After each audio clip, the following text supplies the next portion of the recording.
നമുക്കിത്തിരി അരിക്കൊണ്ടാട്ടം ഉണ്ടാക്കിയാലോ? നിങ്ങളുടെ അവിടെ ഇത് തന്നെയാണോ പറയാമെന്നറിയില്ല കേട്ടോ. പണ്ട് നമ്മുടെ വീട്ടിലൊക്കെ അമ്മയൊക്കെ വേനൽ തുടങ്ങുമ്പോൾ തന്നെ ഇങ്ങനെ കുറേ സാധനങ്ങൾ ഉണ്ടാക്കാൻ തുടങ്ങും. കപ്പ, മുളക്, കയ്പ, പയർ, ചക്ക, അങ്ങനെ കണ്ട പച്ചക്കറി എല്ലാം ഉണക്കി വെയിലത്തിട്ടിട്ട് ഉറുമ്പിൻ്റെയും പുൽച്ചാടിയുടെയും കഥ പറയും. വേനൽക്കാലത്ത് എടുത്തു വെച്ചാലേ മഴക്കാലത്ത് കഴിക്കാൻ പറ്റുമെന്ന്. പക്ഷേ ഇതൊക്കെ ഉണക്കിയാലും മഴക്കാലം ആകുമ്പോഴേക്കൊന്നും കിട്ടില്ല കേട്ടോ. കാരണം വെക്കേഷൻ ആകുമ്പോഴേക്കും നമ്മൾ തീർക്കുമല്ലോ. കാക്കയ്ക്കും പൂച്ചയ്ക്കൊന്നും കൊടുക്കാതെ ഇതൊക്കെ ഉണക്കിയിട്ട് കഞ്ഞിയും കൂട്ടിയിട്ട് പയറൊക്കെ വറുത്ത് കഴിച്ചിട്ടുണ്ടോ? നല്ല ടേസ്റ്റാണ്.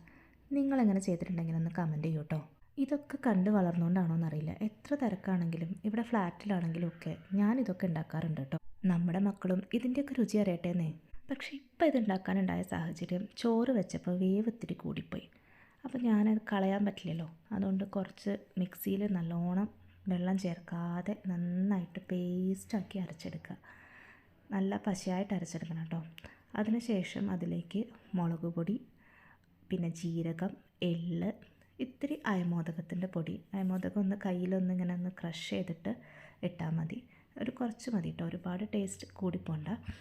അതിനുശേഷം പിന്നെ കുറച്ച് ഉപ്പ് ഇടുമ്പം ശ്രദ്ധിക്കണം, കുറച്ചിട്ടാൽ മതി. കാരണം അത് വെയിലത്ത് ഉണങ്ങി വരുമ്പോൾ അതിൻ്റെ വെള്ളമൊക്കെ വറ്റിയിട്ട് അതിൻ്റെ കണ്ടൻറ്റ് കുറയും. അപ്പോൾ ഉപ്പ് കൂടി നിൽക്കും. അതുകൊണ്ട് ഉപ്പ് ഇത്തിരി കുറച്ചിട്ടാൽ മതി കേട്ടോ.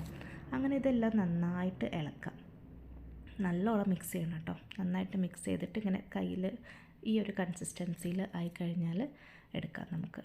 അതിന് ശേഷം നമ്മുടെ സ്റ്റാറിൻ്റെ ചില്ലിട്ടിട്ട് നൂൽപുട്ട് ഉണ്ടാക്കുന്ന മെഷീനിലിട്ടിട്ട് നമുക്ക് നന്നായിട്ട് നീട്ടി പീച്ചിടുക കേട്ടോ. ഇങ്ങനെ നീട്ടി പീച്ചിടുക. അപ്പോൾ വെള്ളം കണ്ടൻറ്റ് കൂടിക്കഴിഞ്ഞാൽ ഈ പീച്ചണത് ഇങ്ങനെ പൊട്ടി പോകും. അപ്പോൾ വെള്ളം ഇല്ലെങ്കിലാണ് കറക്റ്റായിട്ട് ഇങ്ങനെ നീട്ടി പീച്ചാൻ പറ്റുള്ളൂ. അപ്പോൾ ഒട്ടും വെള്ളമില്ലാതെ വേണം അരച്ചെടുക്കാമെന്ന് പറയണത് അതുകൊണ്ടാണ്.